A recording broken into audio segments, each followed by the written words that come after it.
Hello दोस्तों आइए आज की इस वीडियो में हम लोग जानते हैं गुणनखंड का सबसे आसान तरीका। ठीक है, किस तरीके से आपको तोड़ करके ये वाला लाना है। ठीक है, किस तरीके से आपको कॉमन लेना है, ये सारा चीज़ मैं आपको एकदम से डिटेल में समझाता हूँ। ठीक है, तो देखिए जैसे यहाँ प्रश्न है, इसमें हमें क्या करना है, यहाँ पर जब प्लस हो, ठीक है, ये वाला जब प्लस हो मतलब इसका ये है कि ये वाला जो 5 है इसको दो भागों में तोड़ना है और जोड़ करके ये वाला 5 लाना है। ठीक है, तो ये तो बहुत आसान है, कोई भी कर लेगा कि 3 दूना 6। ठीक है, आप जोड़ेंगे तो ये 5 आ जाएगा, गुणा करेंगे तो ये 6 आ जाएगा। ये तो बहुत आसान है, इसको फटाफट ऐसे कर देंगे कि x का स्क्वायर प्लस में सबसे पहले बड़ा वाला तो 3x लिख देंगे, फिर छोटा वाला 2x लिख देंगे, फिर ये वाला ये प्लस में 6। ठीक है, अब यहाँ भी x है, यहाँ पर 2 बार x है तो x को हम इजीली कॉमन कर लेंगे, यहाँ पर x। ठीक है, एक बार x बच गया, यहाँ हमने लिख लिया, फिर यहाँ से 3 तो प्लस में यहाँ पर हमने 3 लिख लिया। अब देखिए 2 2 3 6। ठीक है, इसमें भी आपको 2 मिल जाएगा, तो यहाँ पर प्लस का 2 हमने कॉमन कर लिया तो x प्लस में यहाँ पर आपका 3 मिल जाएगा। ठीक है, ये और ये एक साथ ले लिया तो x प्लस में 2 हो जाएगा और x प्लस में 3। ठीक है, ये वाला ब्रैकेट और ये वाला ब्रैकेट अगर सेम है मतलब कि हमारा सही है गुणनखंड। ठीक है, बस ये आपका आंसर आ जाएगा। लेकिन अगर इस प्रकार का कोई बड़ा सा संख्या दे दे, अब इसको आप कैसे तोड़ेंगे, यहाँ तो मामला फंस जाएगा। तो देखिए जब इस तरीके का बड़ा संख्या दे दे और आपको क्या करना है, यहाँ पर माइनस है मतलब घटा करके ये 22 लाना है, तो कैसे लाएंगे। तो देखिए सिंपल आपको क्या करना है कि 240 का अभाज्य गुणनखंड निकाल देना है। ठीक है, 2 से करेंगे तो 2 एक नम 2, 2 दूना 4 और 0 कर लेंगे, फिर 2 से 2 6 के 12 0 कर लेंगे, फिर 2 से 2 3 6 0 कर लेंगे, फिर 2 से तो 15, उसके बाद से फिर 3 से तो 3 5 15, फिर यहाँ पर 5 तो ये वाला हो जाएगा। ठीक, अब देखिए यहीं से हम क्या करेंगे, इसी में से आपको ढूंढना पड़ेगा। ठीक है, कि 22 कैसे आ रहा है घटाने पर। ठीक है, तो देखिए यहाँ पर कि 2 दूना 4 दूना 8। ठीक है, और 2 3 6 5 30।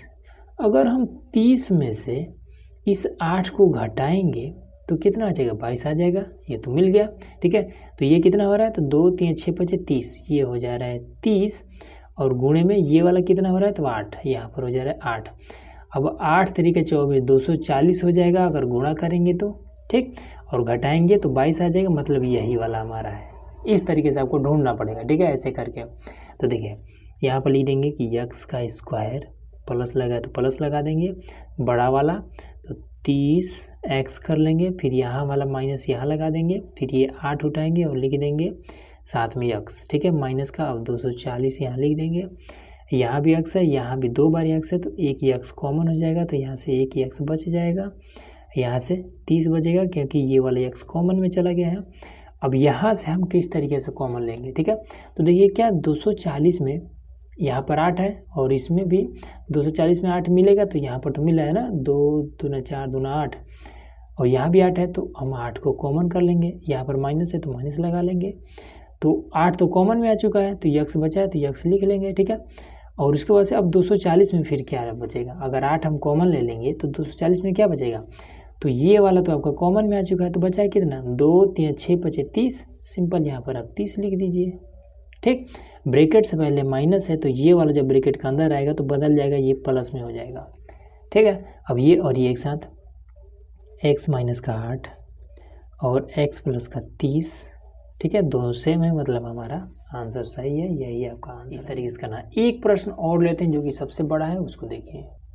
अब देखिए यहाँ पर हमने एक क्वेश्चन ले लिया। ठीक है, अब इसको किस तरीके से करेंगे, तो सबसे पहला काम इसको इसमें गुणा करना होता है। ठीक है, तो 4 छक्के 24 का यहाँ पर 4 लिख दीजिए, फिर 4 3 12 और 24 आया था ना, 2 बचा है तो 12 2 14 का 4 लिख दीजिए, 4 छक्के 24, 14 में से एक हासिल बचा है तो 24 1 25 हो जाएगा, ये 25 और 44 आया। अब इसका गुणनखंड कर लीजिए, 2 से काटेंगे तो 2 एक नम 2, 2 दूना 4, एक हासिल यहाँ 14 हो जाएगा तो 2 7 14, 2 दूना 4, फिर 2 से काटेंगे तो 2 6 के 12, 2 3 6, 2 6 के 12, 636 आ गया। फिर अब इसके बाद से देखिए फिर यहाँ से 2 से करेंगे तो 2 3 6, 2 एक नम 2, 2 8 16, फिर 2 से काटेंगे तो 2 एक नम 2, हासिल बचा 10 11 हो जाएगा यहाँ पर, तो 2 5 10, फिर एक हासिल बच जाएगा यहाँ पर तो 18 हो जाएगा, दोनों 18, फिर 3 से 3 5 15, 3 3 का 9। अब ये 53 आपका 53 बार में कटेगा।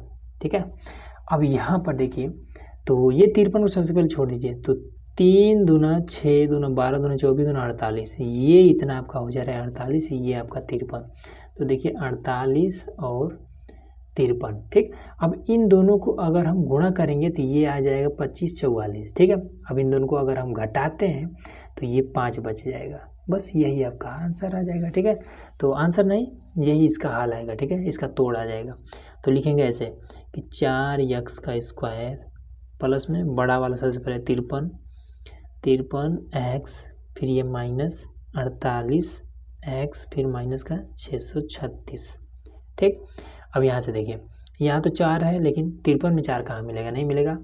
तो इसमें क्या करेंगे, यक्स तो मिलेगा तो यक्स को कॉमन कर लेंगे। तो यहाँ पर 4 है तो 4 हो जाएगा, 2 बार यक्स है तो एक तो कॉमन में चला गया, एक बचा है आपका। फिर यहाँ से आपका 53, ये इस तरीके से, ठीक है।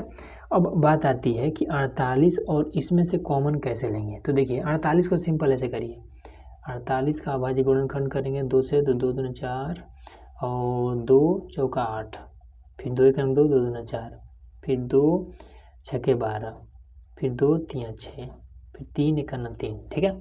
अब इसमें देखिए, इस वाले में सबसे पहले 636 और 48 में देखना है, तो 636 यहीं से है, ठीक है। इसको हटा देते हैं, इसको इग्नोर करिए।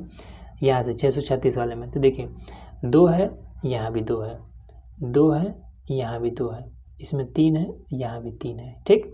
तो ये हमारा क्या को दोनों में कॉमन मिल चुका है, ठीक है। तो कितना कॉमन है, तो 2 दूना 4 थे 12, दोनों में, इसमें भी 12 है, इसमें भी 12 में, ठीक है, और बाकी कुछ नहीं मिल रहा है। तो दोनों में 12 12 कॉमन है, यहाँ माइनस है तो माइनस लगा के और यहाँ पर 12 लिख देंगे। तो फिर 48 में बचेगा कितना, तो देखिए 48 वाले में देख लीजिए कितना बचा है, तो ये वाला 2 दूना 4 बचा है। तो यहाँ पर 4 लिख देंगे और यक्स था तो यक्स भी लिख लेंगे क्योंकि इधर यक्स नहीं है, ठीक है। तो फिर कॉमन कहाँ से लेंगे। अब 636 में कितना बचा है, तो 636 यही वाला है, तो इसमें देखिए कितना 53 बचा हुआ है, तो 53 लिख देंगे यहाँ पर, ठीक। अब ब्रैकेट्स पहले माइनस लगा है, इसलिए ये वाला माइनस जब ब्रैकेट के अंदर आएगा तो प्लस में हो जाएगा, बस इतना ही करना था, ठीक है। और ये एक साथ, तो x माइनस का 12 और ये दोनों सेम है, तो 4x प्लस में 53, बस यही इसका आंसर आ जाएगा। इस तरीके से आपके सामने अगर कितना भी बड़ा गुणनखंड क्यों ना दिया हो, आप इस मेथड से एकदम से इजीली हल कर सकते हैं, ठीक है। तो उम्मीद है कि आपको इजीली समझ में आ गया होगा। तो चलिए मिलते हैं नेक्स्ट वीडियो में, जिसमें हम लोग और भी टॉपिक पर बात करने वाले हैं। तो उसके लिए चैनल को सब्सक्राइब जरूर कर लीजिएगा।